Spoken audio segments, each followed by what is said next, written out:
All right, Etruscan wine, huh? This is going to be fun. You've given me quite a collection of sources for this deep dive. Articles, research papers, tasting notes. Someone did their homework. I'm really excited to get into this. Well, it's a fascinating topic. It's not just about what they drank, it's more about how wine was intertwined with their whole culture, like a looking glass into their world, really. Okay, so before we start swirling and sniffing, let's get a sense of place. Where exactly was Etruria? Was this region just naturally meant to be wine country? Imagine modern Tuscany, but picture it stretching a bit further. Along the coast, up into the hills, even reaching areas like Lake Bolsena. That gives you a rough idea of where the Etruscans lived. Ah, okay. So those postcard-perfect Tuscan vineyards we see today, hmm their roots go way back. But what made this area so ideal for grapes? Did the Etruscans get lucky with the terroir, or did they, like, engineer it? Well, they definitely had a great starting point. The climate, warm, dry summers, mild winters, was perfect for growing grapes. And the soil, really diverse.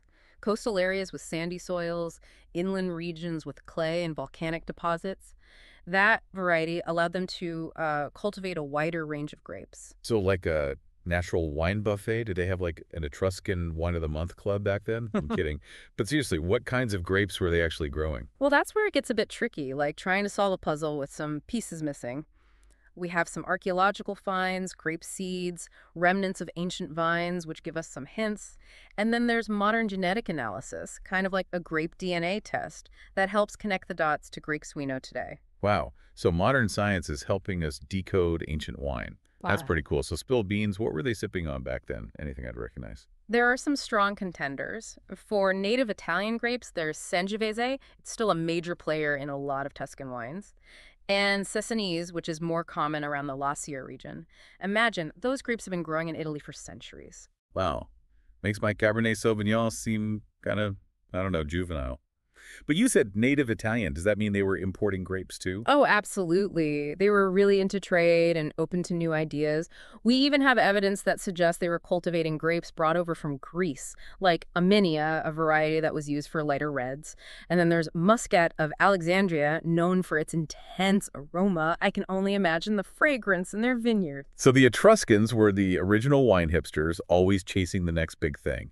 But Yeah. were they trying to just make better wine, or was there, like, another motive for bringing in foreign grapes? It was likely a bit of both, actually. They may have wanted to improve their existing wines or even create totally new ones. Maybe they were drawn to particular flavors or aromas that these foreign grapes offered. Or, maybe they were captivated by the novelty. So the Etruscans were the OG wine hipsters. I got it. But let's get down to the nitty-gritty. Were they just, like, dumping grapes in a barrel, or were they a bit more advanced? Oh, they were way more sophisticated than that. They were masters of viticulture. We know they practiced very meticulous pruning, managing the vines really carefully to get the best yield and quality. And for support, they used trellises, wooden frameworks essentially, that let the vines grow upwards so they could get as much sun as possible. Hold on, trellises. Yeah. Like the things I see in my neighbor's garden, that's like an ancient technique. It is. And when it came to soil, they understood the importance of drainage, nutrient balance, all those things that help vines thrive and produce flavorful grapes. So very hands-on with their vineyards. It sounds like they really grasped the science behind winemaking, even way back then. But what about fermentation? That's where the real magic happens, right? Absolutely. And this is where things get really interesting. Instead of the oak barrels that were more common in later times, the Etruscans used large terracotta vessels called dolia, sometimes amphorae, for fermentation. Terracotta, Yeah. like pottery. Sounds kind of fragile for something as uh, valuable as wine. Weren't they worried about those things breaking all the time? Well, fragile, maybe, but also porous. That porosity allowed a slow and steady oxygen exchange during fermentation, which really shaped the wine's flavor profile. They even had ways of aging wine in wood, but terracotta was definitely their go-to. Okay, so these terracotta vessels, they weren't just practical. They actually changed how the wine tasted. I'm curious, how would that compare to wines aged in oak? Well, think earthy mineral notes, almost like the essence of the earth itself is infused into the wine. Oak barrels, they tend to give off more vanilla, spice, toastiness, those kinds of flavors. So the Etruscans were going for a more, I don't know, rustic, Hmm. natural kind of vibe. Fascinating. Wait, didn't you mention that amphora wines are making a comeback these days? You're right. There is a resurgence of interest in these ancient techniques. Lots of winemakers today are experimenting with fermentation and aging in terracotta to capture those unique flavors and textures. So the Etruscans were ahead of the curve. I love it. But let's be real, all this talk about grapes and techniques, it feels a little like a history lesson, you know? Yeah. Help me connect with these people. What role did wine actually play in their lives? Was it just about the taste, or was there something more to it? It feels like we've really been focusing on the practical side of things, the where, the how. But you mentioned earlier that wine was like a window into Etruscan culture. What did you mean by that? Oh, absolutely. For them, wine wasn't just a beverage. It was woven into their beliefs, their rituals, even their social gatherings. It's like a common thread you see throughout their whole way of life. Okay, I can picture that. But can you give me some examples? How did wine actually show up in their daily life? Well, for starters, they had a god of wine, Fuflans. Kind of like the Greek god Dionysus, wine was offered to the gods as libations, poured out as a way to honor them, and, well, maybe curry favor. Ah, so like a thank you drink for the gods. Makes sense. But it wasn't all serious rituals, was it? Didn't the Etruscans have a reputation for, how should I say, enjoying life? They definitely did. Their banquets were legendary. Imagine reclining on couches, surrounded by friends and family, feasting on amazing food, with wine just flowing freely, music, dancing, lively conversation. It was all about celebrating life's pleasures. Okay, that sounds like a good time. But wait, weren't the Etruscans also famous for the art in their tombs? Did wine show up there too? You're right. Many of their tomb paintings depict scenes from banquets, people enjoying wine, musicians playing. It really suggests that they believed wine wasn't just for the living, it was part of the afterlife as well. Wow, so they believed you could take your favorite vintage to the next world. I can definitely get behind that. But we can't talk about the Etruscans without mentioning the Romans, right? I mean, they eventually took over the region. Did any of this Etruscan wine culture rub off on them? That's a great question, and it really highlights something important. The Romans, even with all their own achievements, they absorbed a lot from the Etruscans. Think of it as a kind of cultural inheritance. And their approach to wine was definitely part of that.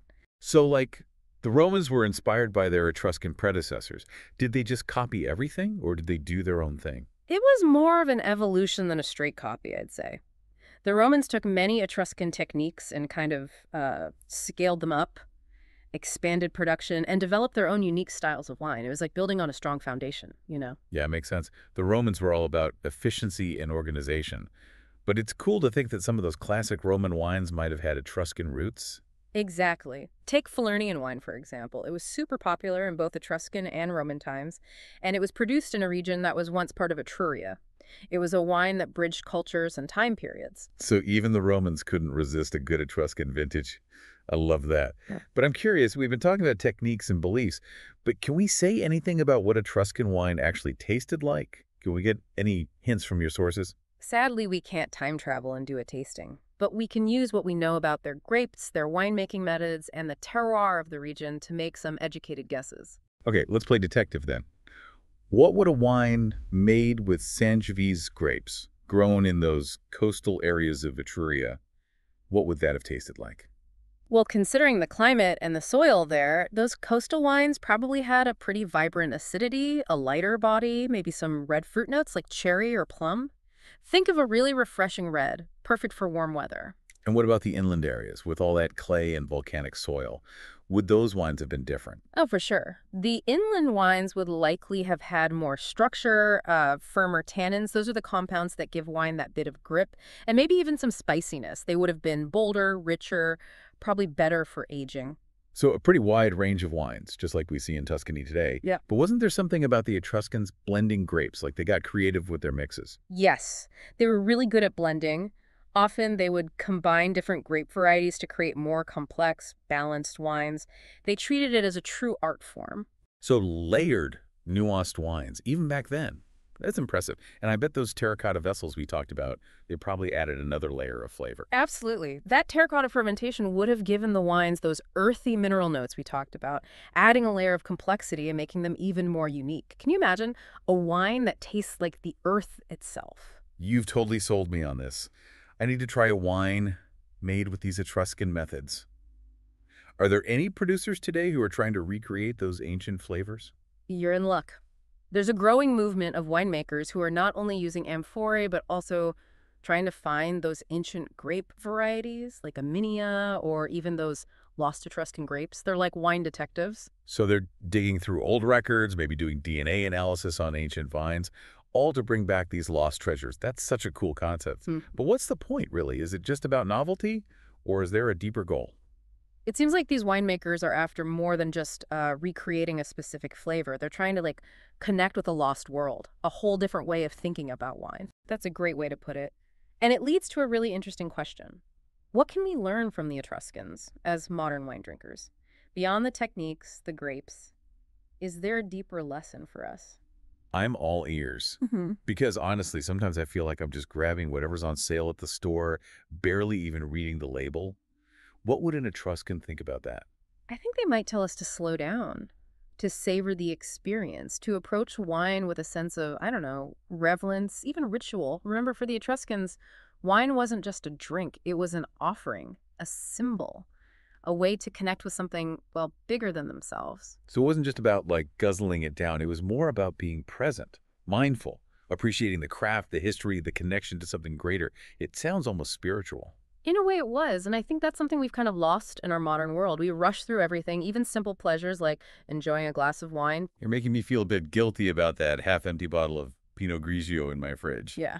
But yeah, you're right. It's about taking the time to appreciate the story behind the wine, the people who made it, the whole journey it took to get to my glass. It should be an experience, not just a way to quench your thirst. Exactly. And I think that's one of the most important things we can learn from the Etruscans. Approaching wine with intention, with gratitude, with a sense of wonder even, seeing it as a gift, not just some commodity. It's like those Etruscan tomb paintings we talked Mm. about, the banquets, the toasts, the pure joy they seem to take in wine.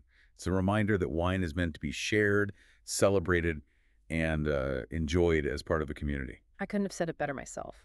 And who knows, maybe by adopting a bit of that Etruscan perspective, we can rediscover some of that magic in our own relationship with wine. I'm sold. Next time I open a bottle, I'm channeling my inner Etruscan.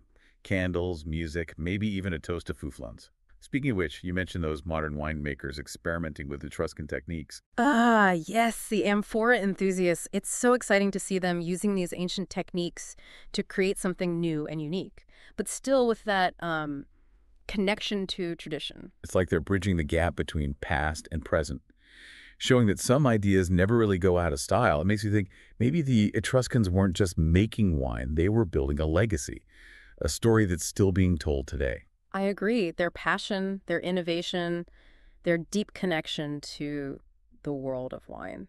It's a story that's still unfolding. Well, this has been an amazing deep dive. We started with a simple question: what was Etruscan wine like? And we ended up exploring a whole civilization, their beliefs, their rituals, their lasting impact on winemaking. I feel like I've time traveled. Now I have whole new appreciation for every bottle I open. And that's the beauty of exploration, isn't it? We never know where it will lead us, what hidden gems we might uncover. Well said. So on that note, we'll leave you to ponder the mysteries of the Etruscans. Maybe uncork a bottle of Sangiovese. And perhaps raise a glass to Fouflings, the god of wine, who might just be smiling down on us all these centuries later. Cheers.